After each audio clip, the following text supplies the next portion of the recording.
ఇవాళ కథ తిక్క శంకరయ్య. ఈ తిక్క శంకరయ్య అంటే మన భోళా శంకరయ్య అనేది తిక్క శంకరయ్య. ఈ భోళా శంకరయ్యకు ముగ్గురు కొడుకులు. ఈ శంకరయ్యకు ఆది శంకరయ్య అని కూడా పేరున్నదయ్య.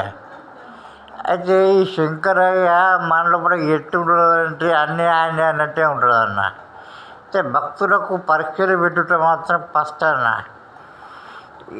చుక్కేసుకొని శంకరయ్య అట్లా బయటకు పోతే ఎవరాగిరా జూటు పెట్టిళ్ళట అనేసరికి ఒక్కసారి నాకు డబ్బన్నది. ఈ పొద్దునే తిక్క శంకరయ్య ఎవరా? తిక్క శంకరయ్య అంటారు.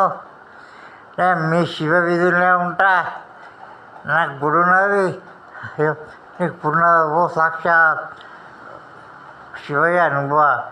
అది కరెక్టే, కానీ మరి నన్ను యూట్యూబ్లో పెట్టకుంటే నేను నీకు ఎట్లా వరాలు ఇస్తానే? అవునా, ఎట్లా చేసి నాకు గుడి అది చేసి ఇది చేసి మంచిగా చక్క పెట్టానుకో, నీ 7 రోజులు పెడితే నీ చిలుకని పెద్ద చేస్తా, ఆ చిలుకని చిన్నగా చేసుకుంటా. ఈ మహత్తులన్నీ చెప్పేసిన, ఈ మహత్తులన్నీ కాంబినంలో చెప్పిన ఎవరు నొప్పిరాని కాదు. జయ ఓ నమ శివాయ, ఓ నమ శివాయ, ఓ నమ శివాయ, ఓం తత్వం.